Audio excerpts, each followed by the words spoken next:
is our friend. Welcome back. We welcome back. We are pivoting now to consumer protection and to another jurisdiction that we have in this committee, which is the cannabis industry. Maybe that's not a good way to put it, because we're not the grower. We don't oversee the growers.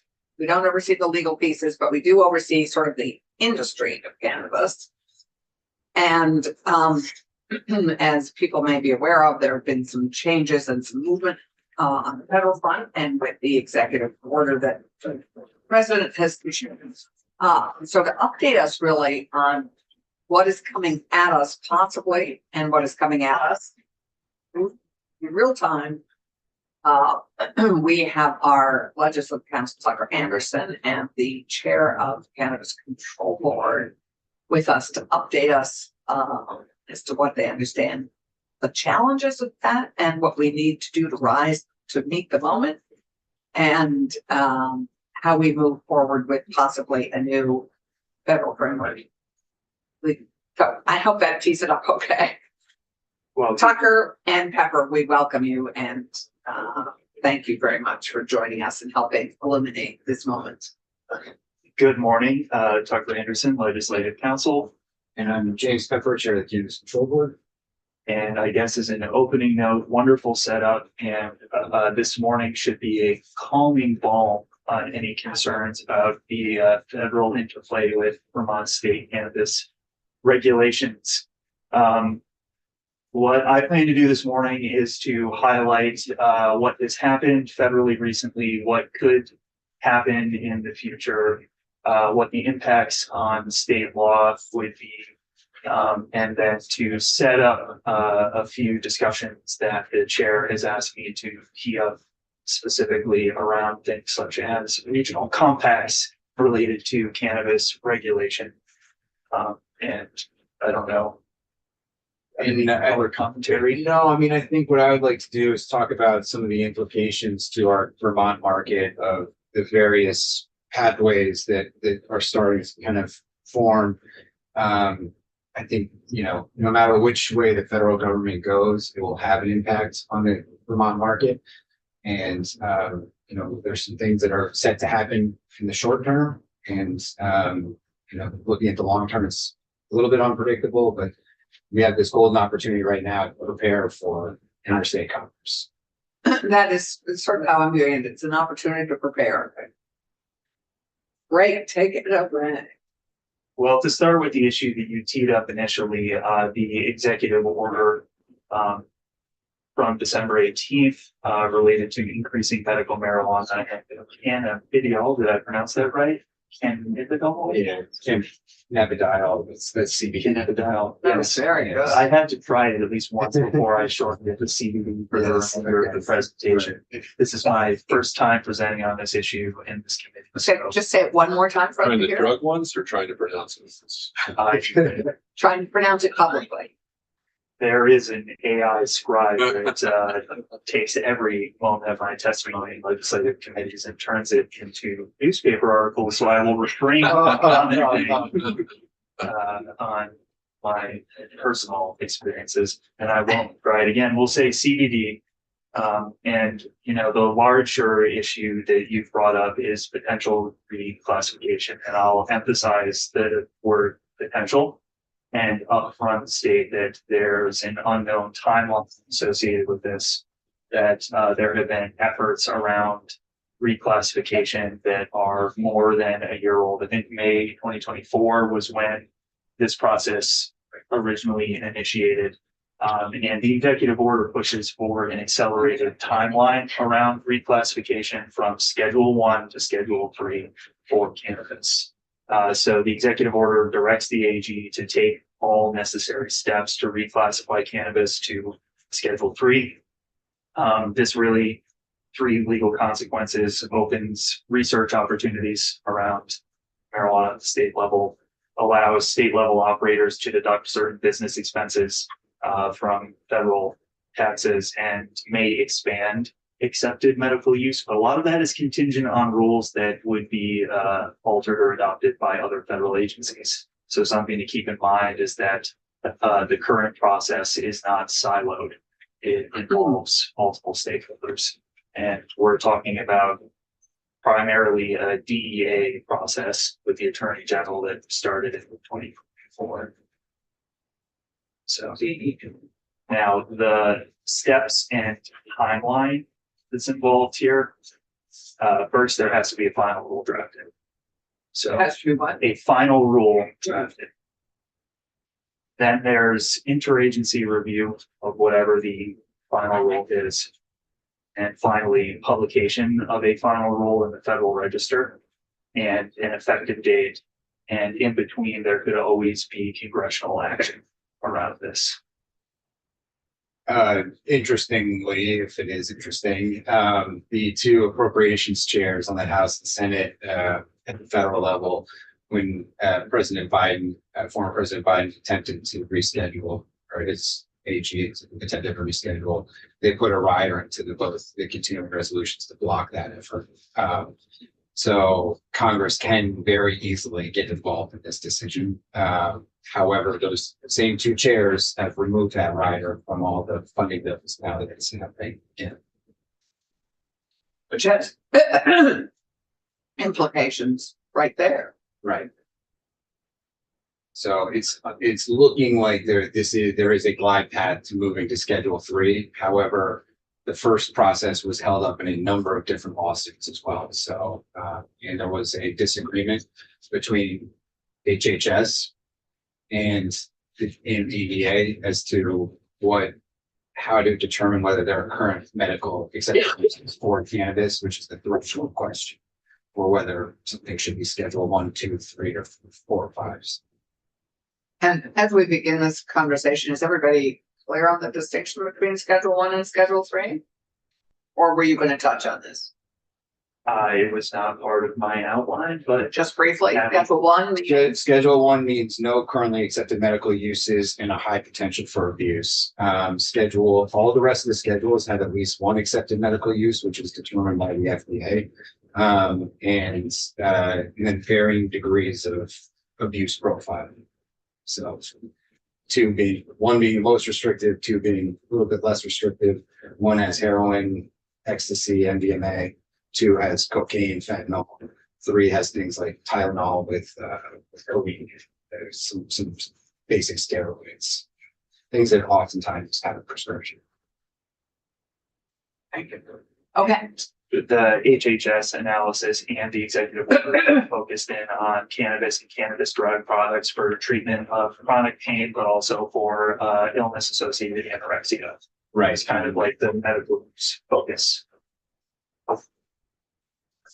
The second part of the executive order that merits some discussion is cueing some action on CBD products in response to restrictions that are set to take place at the federal level in November of 2026. So it's not effective yet. And I know the CCB presented on this and had some slides on some of the CBD products that start to, similar to flavored malt beverages in the alcoholic beverage landscape, start to appear to veer into other cannabis categories based on their concentration and content. And the proposed changes at the federal level taking effect in November of this year would limit the milligrams per container to 0.4 milligrams. And the executive order cues some of the administration's position on this, specifically on THC containing CBD products and full spectrum CBD products that includes acceptable levels of THC.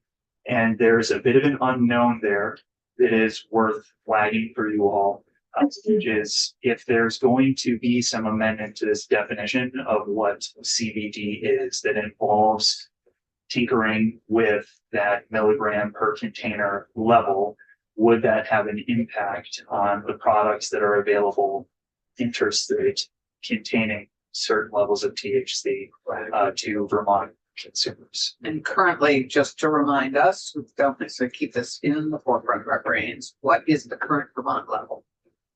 The thresholds from a THC perspective between a non-intoxicating hemp product and a intoxicating hemp product, which we just call a cannabis product, That's CBD, no, it's not CBD. it's Delta 9 Yeah, THC, right. is 1.5 milligrams. So, Well, anything below 0.5. Yes. because at compared one to point, so 0.4. 0.4 is a lot less. Right, it essentially eliminates the hemp derived market. And there's a specific statute in Title VII that grants the control board the authority to apply those cannabis levels to the Delta products. That's right. You have the definition of hemp in both the agricultural statutes and the cannabis statutes define a hemp product as below 1.5 milligrams, which is a rule that seems to be adopted probably years ago. And again, for those of us who don't live in this world, differentiating THC and CBD. So those are the two primary cannabinoids that are in the cannabis plant. It's widely considered that THC, Delta 9 THC, is the intoxicating cannabinoid, and CBD, has medical use, therapeutic uses for things like inflammation and other issues. But these are the two, and it's widely considered non-intoxicating, or at least not impairing. It's just helpful as for those of us who don't live in this world, understand it more fully. Now for the layman or the lay logger, making a stop and sees something in the car, is he going to be able to tell which is which? No. I mean, we have a product registration process. So if someone had a suspicious product, they could look to see, so they could scan the QR code and see if it's a registered product or not, but for all intents and purposes. no. It's just if it's a non-registered product or a product that's not required to be registered, it's produced in another state, it wouldn't be under Vermont law. Or It is very, very challenging, especially because the hemp derived products is 0.4 milligram. Would be so much less than what we. There's a 1 year delay, so it hasn't actually taken effect. It takes effect in November 12th, 2026. So right now we continue to live in this gray area where the hemp industry is calling these products the Farm Bill compliant legal products. And so these issues are very hard to litigate, especially at local law enforcement.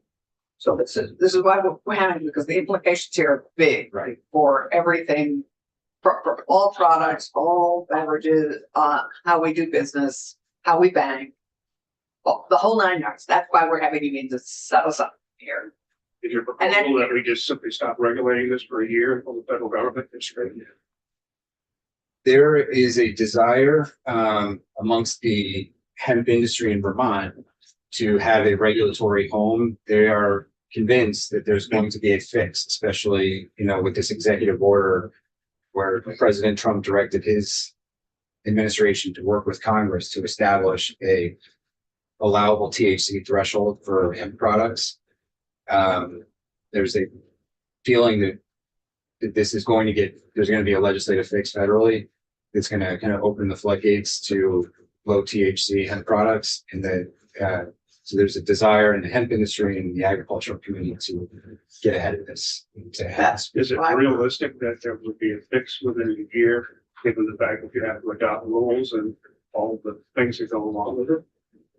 To then give us sufficient guidance to be able to do something unique?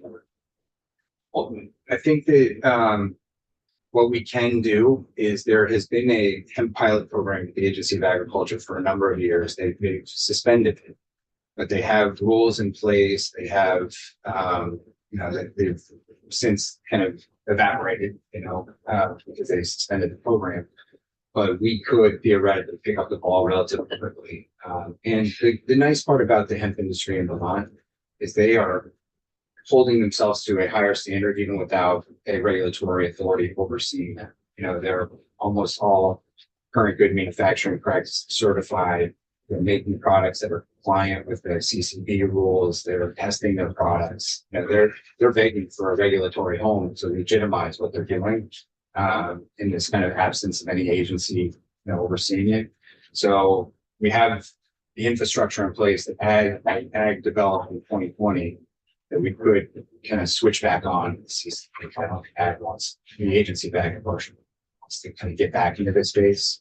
But considering we're talking about THC and cannabinoids, the CCB is actually somewhat well positioned to step in. But it's all contingent upon what happens federally.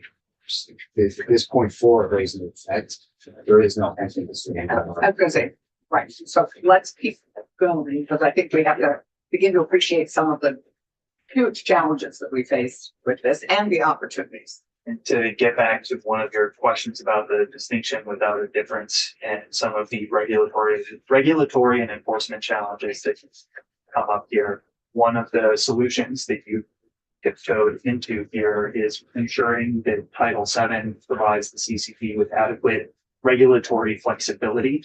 If there are dramatic changes that impact the cannabis market, that emergency rulemaking potentially is an available option. And I highlight that because there are other areas in Vermont's control state model of the Department of Liquor and Lottery where emergency rulemaking is used expressly for that purpose. Yeah. Thank you. Okay. So there are always other possibilities of dramatic changes. None of them appear to be things that would happen at any point soon, unless if I don't have a crystal ball or the appropriate tea leaves or bones to cast on the table to predict the future. But it seems like there would be time to respond to changes in federal code, congressional action, Supreme Court challenges, or other shifts in federal law that would create interstate commerce issues. So with that in mind, one of the things that the chair asked me to brief the committee on is the potential for interstate cooperation before you get to the point where there is a true federal interstate market. And that would require interstate agreements, potentially with neighboring states, and a term that can cause some consternation, compacts. Now, compact law can get complicated and perhaps isn't well understood, largely because it's not acted upon frequently by the federal government. But to give you the kind of high level overview of some of the constitutional requirements that are involved, interstate agreements that aggrandize state power and start to encroach on federal power require congressional approval. However, the adoption of uniform or mirror statutes by states accompanied by agreements and without a centralized governing body typically do not require congressional approval. So there are multiple avenues that the state could take with respect to potential compacts. You have one road that leads to contingency based on congressional approval, and another road where Vermont and potentially a consortium of other states could adopt mirror laws, no requirement for congressional approval, and cooperation between those states to develop a regional market. There are costs and benefits associated with this. The obvious upfront cost is that if Vermont's primary concern is economic protectionism, well, opening up Vermont consumers to out-of-state products immediately eliminates some of the protectionist market if that's what is being developed. That is something that would be eliminated by interstate commerce at the federal level. And the biggest benefit, based on the research that I've done ahead of time, reading some very well-written law review articles, is that there may be banking opportunities that could open up if you create regional compacts related to cannabis. And I'm not going to remember all of the qualifying terms around what these banks are. So please, banking industry, if you're watching, excuse my ignorance. But I believe that these would be referred to as multi-state, state, non-member chartered banks. So state chartered banks, multi-state agreement, non-members of the Federal Reserve. So if you have these state level banks that are non-members of the Federal Reserve and you have multi-state cooperation where the state level regulation of those banks is accepted between all of the partner states, then banks from potentially larger, more well-resourced states could open local branches in Vermont that could then support the cannabis industry.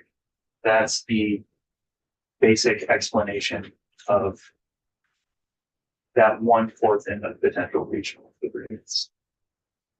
How do you get there? An interesting question, and it led me to review a whole bunch of very quirky compacts that Vermont is a part of. So one example that I would point you to is the Texas Low-Level Radioactive Waste Disposal Compact. So how did that compact get developed? That was with Yankee when we were trying to figure out where our nuclear waste was gonna go. Well, this is low-level radioactive waste, so this is watch batteries Oh, this is, oops. and other low-level radioactive generating devices. Is garbage that gets shipped elsewhere because it doesn't belong in a landfill. And Texas, the way that they approach this is they passed the compact and then they opened it up to other member states. So the Texas legislature passes the compact, says, look at this wonderful interstate compact that is available. And they extended offers to Vermont and Maine, potentially our partners for Texas low-level radioactive waste disposal compact, but Vermont joined. Did Maine join? Maine was an initial member of the compact, but based on my discussions with your hardworking and excellent legislative council attorney, Michael O'Grady, it sounds like Vermont and Texas are a dynamic duo. How? What interesting bedfellows. Yes, indeed. I suspected that it's potentially alphabetical. We were just very close in the alphabet of Utah stood. All right. Didn't join. Didn't join. Another example, and this is the congressional route, is the interstate school compacts that Vermont is a part of. So there's the New Hampshire Vermont Interstate School Compact. The way that that was developed is that the states had a commission. They adopted a uniform mirror law that would be adopted by both states. It was contingent on congressional approval. And in 1967, Congress did in fact approve the New Hampshire Vermont Interstate School Compact. There's another interstate school compact drafted with almost exactly the same language, adopted by New York and Vermont. Did not receive congressional approval, as far as I can tell. There's no history notes of that, so it is not effective to this date. So just to highlight the dangers of this potential route. So may I just ask a question on that one? I thought that was a compact that what was the umbrella under which our school, our cross-border schools function. It is with New Hampshire. It is with New Hampshire. But how do we And New function with the Hampshire, New York thing without that compact? there must be separate agreements. And I can crack open Title 16 again, but contingent on congressional approval. So that body of laws, as far as I can tell, not effective. Is the danger of having contingencies built into your state law.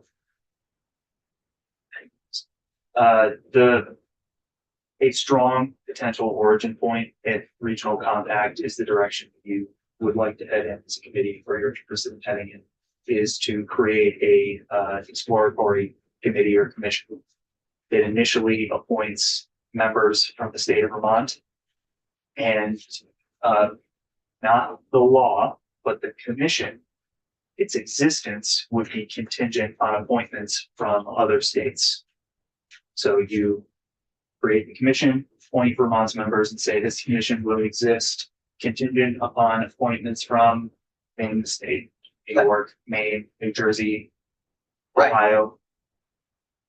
Invite the other states to appoint members and charge that commission with the duty of creating whatever the proposed uniform laws would be around the regional cannabis market. Which may realistically be, as we prepare for this coming down the road, may be the most realistic thing if we can That may be the most realistic. But we have a lot to iron out, regionally, as we look at this landscape. Banking, interstate commerce, protecting our craft market, all the things you and I have talked about, research, advertising, is a key piece as well. That's a lot that we want to make sure we are partly in the driver's seat on. And that is why we thought about creating a table at which we have a place. And that is why this consideration of creating a compact or commission to create the compact makes some sense, because otherwise we're just going to be bulldozed. And is that a fair way of putting it? Highlight the kind of biggest legal issues tackled by these sorts of agreements, particularly when we're talking about commodities and substances, is import, export, Yes. protecting the importation, exportation of goods. Thomas, did you have a question? So I don't think you said this, my apologies if you did. Do we have any reason to believe one of our neighbors, bigger neighbors, New York, Massachusetts, or otherwise, is thinking about doing one of these compacts that we could ride their coattails on? So this was, all right. I don't know if we want to be in the driving seat on this. We're just small. And I don't know if we can sustain the costs that we associated with this expertise, but I'd be happy to be persuaded of that opinion. So 3 West Coast states have already passed legislation to allow them to enter into an interstate compact with if certain triggering events occur. And as a result, New Jersey has now introduced a bill that's being debated to allow the same thing on the New England front, because they see the writing on the wall. And if Oregon has 2 million pounds structural oversupply of cannabis every year, they're desperate to flood our markets, and the cost of energy costs and the cost of growing cannabis out west are much lower. And so New Jersey is thinking, well, okay, how do we set up a system to make sure we're not just opening the floodgates right away, that we can enter into an interstate compact with this West Coast block that doesn't just wipe out our market. So when I heard that, I thought we can move with and do and work on something very similar. And this is why we are here in this consults. So New Jersey actually has a proposal in play. It's a bill that's been It's a bill that's just been introduced. And it's been introduced in subsequent sessions, right? And I think the first time it was brought up was 2023. And I mean, just from the regulatory coordination side of things, I mean, this will take a lot, and we need to figure out. It's going to be huge, right? If we were starting to trade with or have interstate commerce with even just New England states, which tax rates apply? Where's that tax being collected? Who's technically standard apply? How do you coordinate track and trace for seed to sale tracking? These are all issues that need to be ironed out. The one benefit that we have is I have a call monthly with my New England regulators, and we are actively trying to coordinate our regulation and address emerging issues similarly. So there's a groundwork that's already been laid from just the purely coordination aspects that I think is important. and even may I just ask, because for New Hampshire's a bit of an outlier with surrounded by all of us who have legalized this market. They have it only legalized for medical. And so, but because they do at least that, are they part of your group? No, they're not. But they'd be key people to bring in on this. Yeah, right. We would certainly bring them in. They're just not part of our regulators association. Yeah, because they've chosen not to. Yes. Okay, sorry, keep going. Apologies. That may be all to flag on the compact front. If that is an area that I think he wants to read into. One thing that was noted around the time that sports wagering was being studied by this committee is that whenever either an isolationist market or an expansive market is being considered as part of the model, one of the primary factors that is considered is the potential for market expansion. And what Senator Chittenden brought up about being a small state, one of the things that's considered every time Vermont takes the first step is whether there's more opportunity outside of the states for businesses that operate within the state. And I think to a T, they would all say, yes, there is, but we want to protect our brand. We want to protect our craft business. How do we do that if we don't get out ahead of it? And that's, I think, what we have to be thinking about here. But, you know, but I think we've identified the key areas that we would want to be getting out ahead of and planning, which is protecting our market, expanding our market. I mean, helping our market survive. I mean, it's part of what we're dealing with in these bills is how do we grow our market responsibly and thoughtfully and protecting it all at the same time as we look at this federal landscape. I have banking, research, advertising, interstate commerce, and protecting our craft product. What else am I missing? Any implications with respect to Canada? Canada, I mean, there's always this, you know, there was this conversation when we were rescheduling about what does this do for these international treaties that always have this, but there is an analysis that says that at the federal level, from the Pledge Council for Congress, that there's no implications moving to Schedule 3 for these international treaties. I don't know what it looks like if we fully legalize. I think it's going to be worked out. Of course, Canada is legal nationwide. They legalize the cost of private function. So we're in. I mean, I don't know what it means for cost for international trade. Thomas. Well, I'll just say with what Chair Pepper said to my question, I have not a lot of appetite to be the front runner on this, to be the leader on this. I would be much more inclined to continue to work with our neighboring partners and have, if anything, get them to spend their resources to start to stand this up. We just have too many irons in fire right now to commit scarce resources and becoming a regional leader and developing this compact to try to get our neighbors. That's my reaction, but anybody in YouTube land trying to convince me otherwise. But that would be my reaction to this notion. So I don't think we know yet what the resources would be in all fairness. You just said, okay. But no, I don't. Did you share with us what resources it would take To explore. to explore? I mean, I think to explore it, to set up a commission with the other states, I think then we would have a better sense, actually, Thomas, of what the resources would be entailed. But mostly, I think it's time and coordination for us to actually move this forward. But I'm very concerned about our just being bulldozed if this opens up without our thoughtfully working to anticipate it and protect it and plan for it. So I think we want to be at that table. And I think I'd like to appreciate more fully what the resources would be that before we make that decision. And that's why I sort of think I'm leaning to the exploratory commission, which would at least help us and our regulars that are already begin to navigate that path for us to have something to consider sometime either later this spring, maybe, or in January.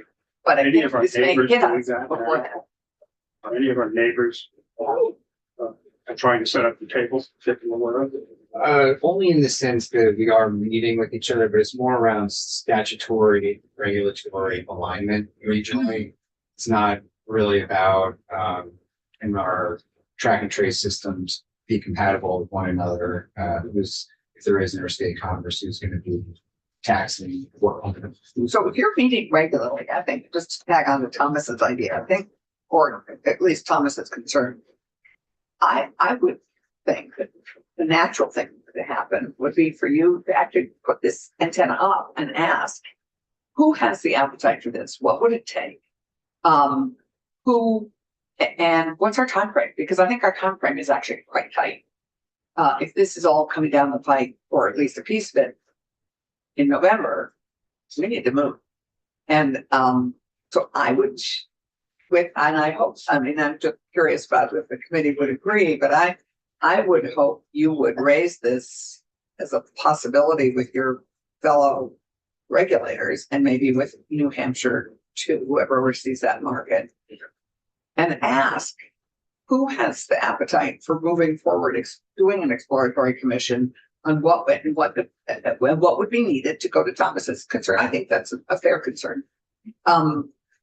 Because all of us face this challenge of that Oregon product just swamping us all. And not just that, it's banking, research, advertising. It's a lot of stuff that opens up that if we aren't prepared. And, you know, I think we all need to be good Girl Scouts and Boy Scouts and be prepared. I think really this is a call to action, quite honestly.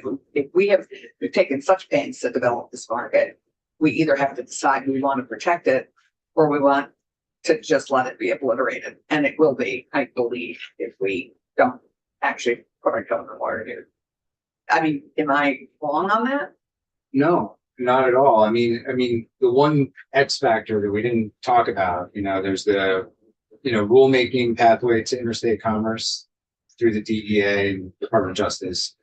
There's the legislative path. You know, you got to remember back to 2013, when Colorado legalized, the only way that actually happened was because of a guidance document that the Department of Justice released. And that Different Department of Justice. a different Department of Justice, but you can see how just with the stroke of a pen, Yeah. you can actually have legal interstate commerce. And, you know, the Department of Justice releases a new Cole Memo 2.0 that says trade between interstate commerce between two legal states is going to be deprioritized for enforcement. It'll start happening. Then you'll have a dormant commerce clause argument for Colorado saying, or for Oregon saying that we are entitled to sell products in their state. Anything further before we sort of Something to keep in mind with some of the concerns Senator Chin brought up is that you can have a first to market versus last to market analysis that comes into play. And it's something that the General Assembly asked for in terms of sports wagering. yes, that's right. By the time Vermont did its study, we were already last to market. So it was effectively just what did we lose by not being first to market versus what did we gain or lose by being, you know, last to market. And the analysis lined up with what ended up happening through the selection process for the sports wagering licensees, which is that the companies that were first to market in most states were the ones that had the best offers and the most compelling applications when it came time for DLL to do their reviews. The last thing that I wanted to highlight for you all, very high level, is that as you're moving through the session and these conversations are happening, and you may also be considering alcoholic beverage proposals that are on the wall here or over in House GovOps, is that the conversations around interstate commerce between those two are the same from a constitutional perspective, but the regulatory posture of the state is different between the two. And the reason being is that the United States Constitution delegates authority specifically over alcoholic beverages to the states. So I wanted to flag that there's a different constitutional landscape between the two. And I'm flagging that just because a lot of the conversation around the market treats them as the same. And there's a different scope of state authority with alcoholic beverages. It's a good point. They get lumped together a lot. That's right. They get what together a lot? In the arguments and debates, it's often a comparison between alcohol and pot, but you're right, the constitutional amendment Oh, in yeah. the late 20s is going to put it in a completely different category. Yeah. So, you know, I think it's important to just think about also just the differences between Vermont and New York and Massachusetts and some of our neighboring states, because if there is kind of flip the switch version of legalization in interstate commerce, I think we need to be prepared to at least have the same kind of products and services as our neighbors. So that people that, I mean, we are going to be a cannabis tourism magnet. We have a more exciting market. We can say that on the record, but than our neighboring states in a lot of ways. We have a very strong backbone with, 275% of our cultivators being tier one craft cultivators. But when someone's thinking of, flying up to have a New England wedding in, that involves cannabis, they can go to New York currently, they can't come to mine. So, I think just making sure that we protect part of the kind of protecting what we have is making sure that this market, it doesn't lag behind our neighbors, a couple of key areas. Of course, that's always a bit of a balance as to what does it take to implement these things and what are the, potential public health and public safety consequences of them. But I think what we've seen is our neighbors have been the laboratories of experiments on a lot of these issues for years now. And a lot of the concerns that, were originally put in place to prevent us from doing these things have not been realized. Well, we tried last year to these benefits, and sadly, we have to review that again this year. So, Senator Brock, the last time I was here, you asked how much of the cannabis consuming population is remaining on the illicit market. Since just yesterday, we received our initial report from our economists, updated market analysis. They have various ways of analyzing that question, but they found about 32% of cannabis consumers in Vermont remain on their unregulated market. I think that's actually I think that's low, because the way that they conducted their survey, they only looked at people that had consumed cannabis within the past 30 days. So not the more kind of infrequent users. Also, there's a lot of good data from the RAND Corporation saying even on anonymous surveys, people underreport when it comes to illicit activity. I think, but they also looked at why people are staying on the illicit market, and overwhelmingly it's price. The illicit market is always going to be less expensive because there's not a tax that 20% doesn't have to be regulatory compliance. But price, convenience, a belief that regulated cannabis is big business, and products mostly related to potency. There are a few innovative ideas that have been debated in the legislature over the many years that cannabis has been debated. Almost all of them are included in the bill that was referred to your committee as 278. Their proposals aimed at reducing the cost of regulated cannabis, leveling the playing field with our neighboring states with respect to advertising, event licensing, consumption, addressing retail density and local control, and providing technical assistance for craft cultivators in the state. Right. These are all incredibly important for the industry. They have the potential to significantly increase the revenue that's being brought in at the same time, and will inevitably capture more of those consumers that are staying on the unregulated market. Which is the original rationale for even having a tax regulated system. It was an acknowledgement that prohibition not changing consumer behavior. It was just where it essentially leading to where they're purchasing the product. Is it a regulated product or unregulated? So I would love to take your direction as to how you want us to, in the future, discuss S278. What we can do, certainly we've gone section by section through it at the board. Right, and we actually, I think that we'll have that conversation, I think, after we meet tomorrow. And figure out both what we're able to do, what's realistic. I know the governor's office is looking at it too, and maybe weighing in as well. But I think the most important players need to be the five of us who are meeting tomorrow. To walk through what's realistic given our time frame. The House can build with more time. But what we want to start, what's realistic for us and what we can get done. And then those are two, but so I'd love to have that conversation, but let's have that conversation after we meet tomorrow. Okay. I think my feeling. That's great. I started to compile a comparison chart of all the New England states with respect to potency caps, serving sizes, transaction limits, event licensing, how they deal with. Do you want to just quickly look at that now, or do you want to wait until we decide which sections? I think what would be most useful is you direct me onto exactly what areas of kind of our Then let's regional wait until we have coordination. direction, Yeah. and agreement on that from tomorrow. I think it's fair to ask you to, when you next meet, because I think this is to go back to the compact and working together and not being have our market negatively impacted by federal action. I think it at least I am saying, as me, Alice Clarkson, wanting to protect this industry and wanting to be out ahead of the feds, or not out ahead of them, but just being prepared for them, and protecting market and looking at all these issues.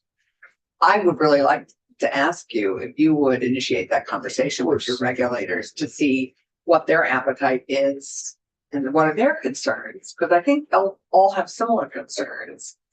And what time frame we think, what's their interest, what's their appetite, what are the resources that might be needed, and really come back to us in the next week or two, because Yes. we need to act on this, to see what an exploratory commission could do, because I don't think we have time in the next 3 months to come up with a compact. I mean, I think unless it comes to us overnight and we'll flog. I think that will be a huge lift. I mean, I may be wrong, but I think an exploratory commission that would come back to us ASAP with an idea of how we move forward together might make some sense, understanding. And I think Thomas's point is a good one.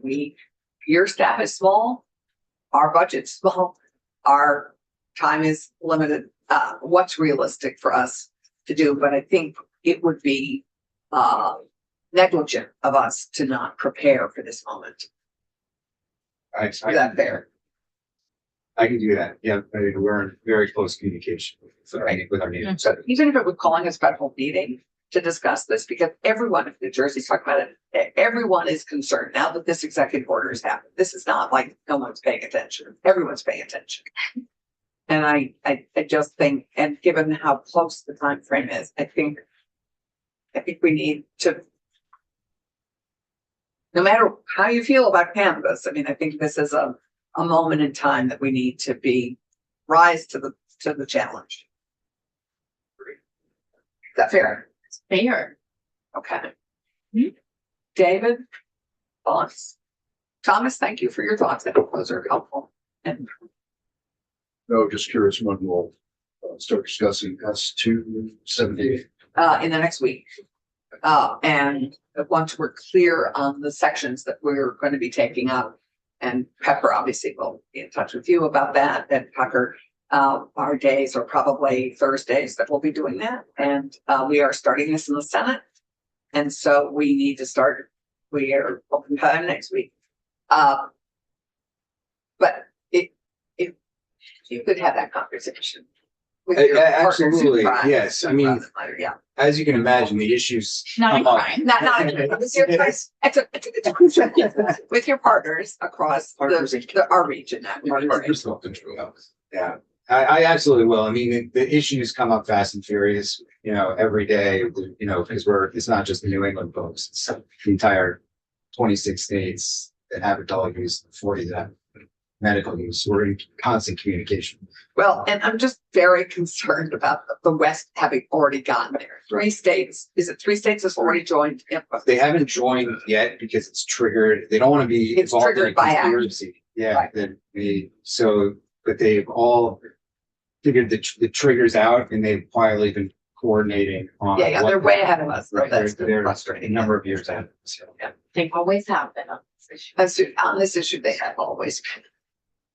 Thank you. Anything else? Because we have about 7 minutes before we turn to our committee bills that we are moving to introduce and then work on further.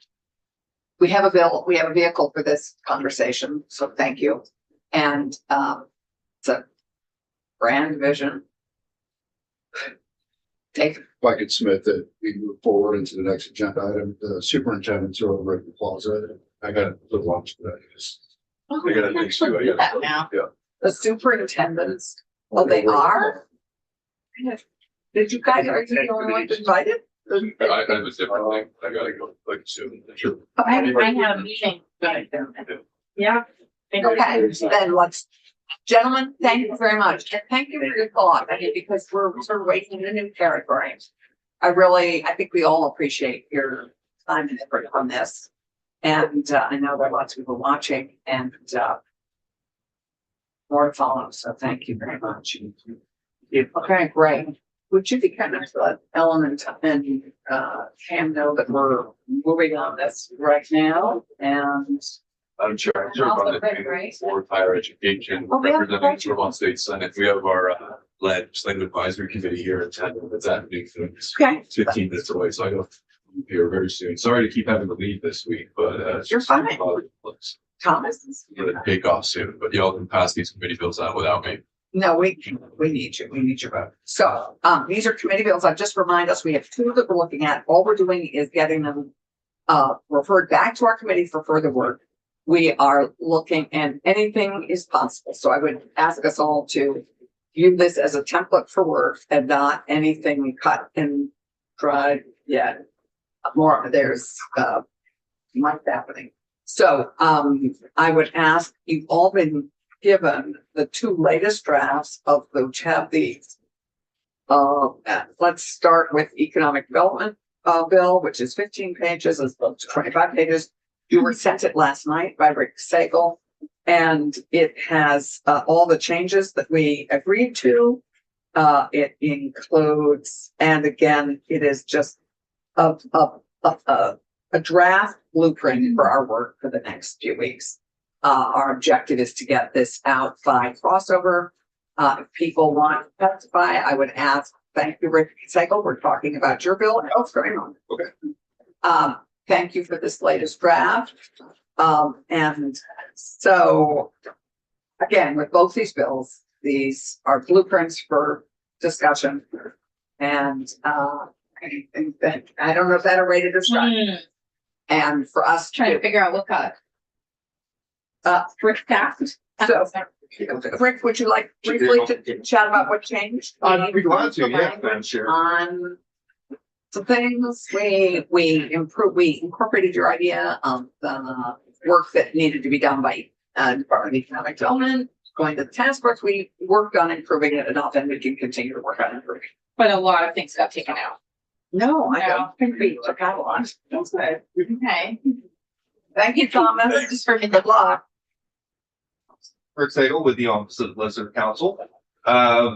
So highlights in yellow are the new additions to the bill. There's nothing removed. That's no. It's gray on our copy, so okay. Oh, it's just, right. So this is new language. new language. See gray, I think.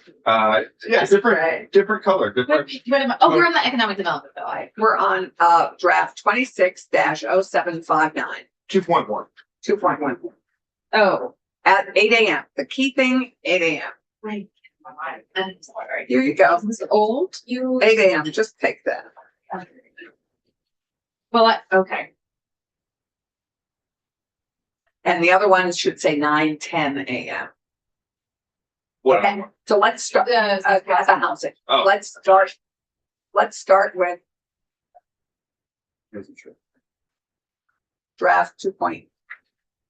So if I may skip to Yes. what changed. Just change because we have people who need to depart. Sure. We need- So skip to page 4, section 4. Clarifying the 200,000 allocated to the VORAC Vermont Outdoor Recreation Economic Collaborative. Kind of expanding on what the study is. It is a outdoor recreation impact study, economic impact study. Yeah. That will provide the state with information on how it can better support and benefit from the $2.1 billion outdoor recreation industry. Right. Okay. Section 5 and 6, no changes. Section 7 is brand new, and this will lead to the task force that I'll talk about in a second. Section 7 is the business resource study. The Commissioner of Economic Development and the Commissioner of Tourism and Marketing in consultation with stakeholders shall, and this is kind of what was taken from the task force. One of their duties was moved to this study, identify the in-state and out-of-state resources available to Yeah. businesses at each stage of development, including startup, early stage, middle stage, and mature businesses. Determine how the resources identified are currently promoted and marketed. Yep. And then provide a written report summarizing findings to the Business Development Task Force on or before October 1 of this year. Right, and then that leads us into the task force, which will then consider that and move forward. So on page 6, just clarifying on line 6 and 7, the previous language of small businesses, clarifying that this is meant for businesses at all stages of development, not just small business. On line 17, 18, adding the state treasurer or designee as a member of the task force. Yep. Number 4, replacing the secretary of ACCD with the commissioner of economic development or designee. Because they'll be on the study. That's the point of that. So they can also be on the task force. 7, 8, and 9 are additions. The president of the Vermont Chamber of Commerce or designee, the executive director of the Vermont Futures Project or designee, and the CEO of Hula or designee. Those are all new additions to the task force. And remember, we can change this and once we take it up. It's just, this is just for introduction. Okay. So good reminder. That's correct. We're going to continue to work on this beginning. I think we're gonna get them flat for putting hula in there.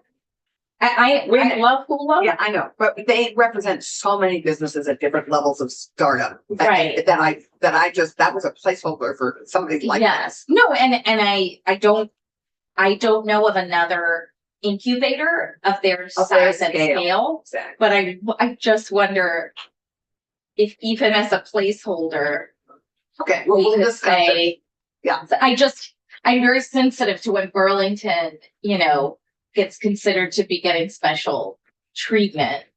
I'm From the impoverished Park State. I fully recognize the placeholder concept and Okay, so I'm just let me have said out loud that okay. I did not Thank- push for hula. I appreciate it. Here. This is a document that is It's a living a document. living document. Thank you. Okay, let's keep going because we are really going to run out of time here. All right, so page 7, continuing line 14. Again, the task force previously had the aggregating resources Yeah. job, which is now being done by the study of the 2 commissioners. Yeah. So instead, they will analyze the report sent by the commissioners pursuant to the section 7. And then based upon that analysis, they will create an inventory of resources that would better serve business at each stage of development and determine in consultation with stakeholders how best to market and communicate that inventory. Yeah. So those are the new additions to the task force. Right, and then access to capital continues That and all phase. the other things to address back. The one thing that we failed to get in here, which I realized last night late, after we'd already set this around, is how we better serve, and this is language we need to work on, how we also better enable business development around the state, to go to your point. And I just, that was a miss. So that will be something we discuss. 'Cause In my notes. I think our RDCs think they do a lot of that at the moment, and I just would. We'll do it. Okay, so then the last piece, Adding the interim report, before it was just one final Right. report. So the task force will have an interim report due November 15th of this year. And the final report will be due November 15th, Yeah. 2027. and the convention center is next, there, extend there, Yes, that did change. It's 14 meetings instead of 6. right? And then adding section 10 is Veggie the repeal is still there, repeal and the veggie employee owned company, managed company is added. right? Enhanced incentive, Yes. That I walked through yesterday. Same exact language. and that is, so I would, this is for everyone, we thought we said this like every day, but this is a placeholder for our work, this is a draft, a blueprint for our work for the next few weeks. We ask you to engage if you're interested in certain sections. And with that, I would ask for a motion for us to close this.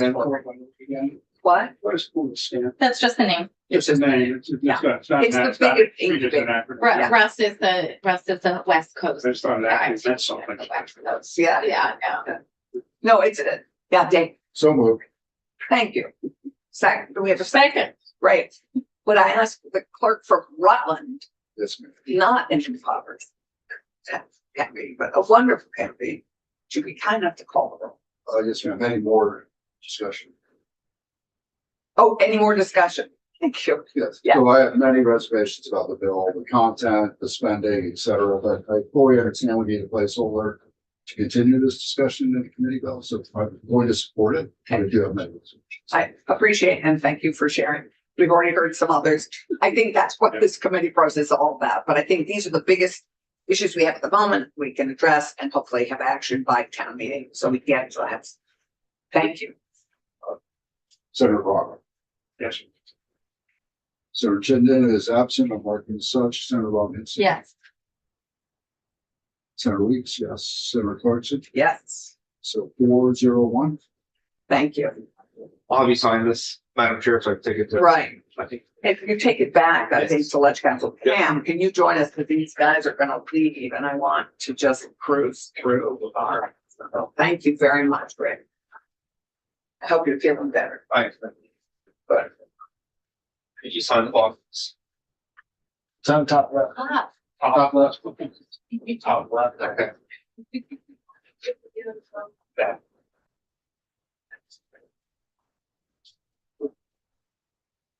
Okay, Thank you. thank you. Okay. Ken, very quickly, this bill is our bigger bill. Again, this is a blueprint for further discussion. We And have, this is 2.3. this is 2.3 dated, Okay. the time should be 9:10. And Cam, I hate to ask you this, but if you could do it high level, you and Ellen, high level of what is in, what's out, and we will continue to work on all pieces of this. So apologies for the back and forth this morning. You should be looking at draft 2.3, as you mentioned, Madam Chair, dated 9/10 for this morning. There is a few changes and then some deletions from what we began to walk through Friday and Tuesday of this week. The first thing I will point you to is on page 17 in section 9. If you all recall, this was a task force.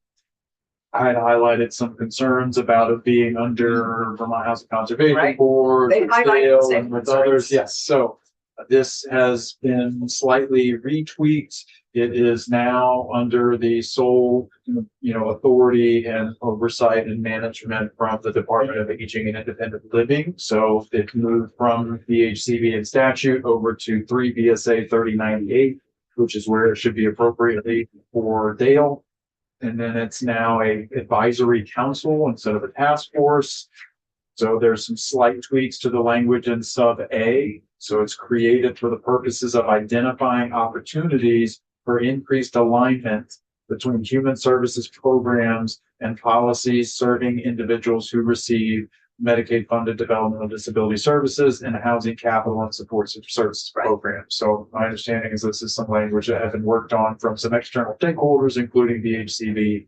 So that's And the the Vermont primary Council on- change. On disabilities. So that's the primary change there. And I'd like to thank everybody for their quick work on this. And it is something that they signed off on for us to get started on discussing further for some things. And then the other changes are removal of some sections, in particular, the section related to housing by design from DHCD, Right.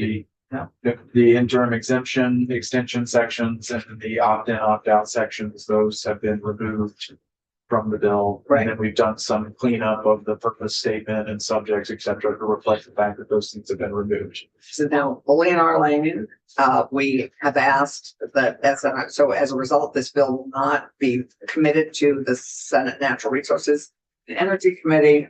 They will be taking up and have already started to take testimony on the housing by design. And that is going to be the backbone, I understand, of their housing bill. They have agreed to take up, and I'm saying this publicly, they're agreed to take up and further discuss the opt-in, opt-out and the interim exemption extension. And we will be having some joint meetings together on these issues. But they will be the lead on those pieces. Those two pieces. And the housing by design, which is going to be the backbone of their housing bill. Okay. The ones that we hadn't actually put in Right. yet. We hadn't put in? No. Oh, you mean to this? Yeah. This, I thought 1B and the exemption were in a draft of it. They were, and Okay. the opt-in, opt-out, and Yeah. as you know, and the interim exemption extension were both pulled with agreement that they were Mhm. going to be fully discussed, that we would, and now I've broached the subject of joint hearings, which I've already done, and we're gonna be doing. So I I have to happen in a timely way. I mean, it's all gotta happen in time. We have 5 weeks to process. that's right. So Really, I think just, a lot of discussion on the like. And, yeah, sure. absolutely. And I just would remind everybody, we have the appeals bill that they're working on that's coming to us also. So we have 2 big pieces of housing. They have the appeals bill that's coming to us in natural resources. Correct. Okay. So they're starting it. That's the agreement. They're starting it and we will get it next. So I would ask for, again, a blueprint for discussion. We are not wedded. Is there a toolkit bill that went to their committee? I don't know. What is their vehicle for? They have the whole administration's bill. They have the administration's bill. Okay. Yeah. They did just vote out a committee bill based on the Let's Grow Build Homes. Okay, that's they helpful. have a I'm just, vehicle, but I they am also wondering, have- which vehicle it is gets very important. It does, but they also, I would say, because they have committee bills, Mhm. I mean, because they have real bills, they don't all need as full of. I mean, We have they real committee bills. So, we're gonna Other go, bills. yeah. But sadly, yeah, Okay. with the challenge. So I would ask for motion to move this. So moved. Thank you. Second. We don't really need a second, but. No, we don't. And our Rutland clerk, would you be kind of? Yes, ma'am. If there's an opportunity for discussion, again, I had Oh, several opportunity for- reservations Yeah. about content and spending, but I'm going to support the bill. Spending. For- Oh, It does spend. can Wait, I say, wait well, till next Friday. I'm glad you mentioned that. Because I think I have already registered my deep reservations with the accelerator piece. Mhm, Is that still in The here? offsite accelerator, yeah. On page 6. I will just say it again so that everyone hears me share this reservation. The thing increasing the cost of manufactured housing is not the process of manufacturing the housing. It is the lots The that land. do not exist. It is the cost of the land. We have several examples of this, including us giving back FEMA trailers, free FEMA trailers, because no one was willing to site them in their municipality. That is our problem. I will not support resources going to something this specific, but I do have language from the treasurer's office that gives them what they believe is a larger range of lending capacity for housing. They've been doing that very successfully, and they're going to come in and talk to us about that. And I get extremely nervous about starting to direct their spending and carve up that lending. So I will absolutely not support carving up the lending, especially for something that really, I don't think it's a good use of the funds. But I would support it with substitute language that just gives the treasurer more lending. That is what this bill, that is the adventure we're gonna. I just want to be very clear. We hear you loud and clear. Thank you for sharing that. With that, I would ask the clerk call the roll. Given I know you have to leave. I'm gonna do a yes with similar kinds of reservations, but not necessarily on the same issue. Sure. We all have it. That's fair, I think. everyone- Working with Senator Chittenden Hudson, Senator Robinson, Yes. Senator Weeks, yes, Clarkson. Yeah. So 401. Thank you very much. And with that, we will begin robust conversation. I'm sure our audience is eagerly anticipating that. Thank you very much. We move forward on housing and economic development. We'll see you all on the floor at 1 o'clock. Thank you very much. Thank you to Ellen and Pam on this particular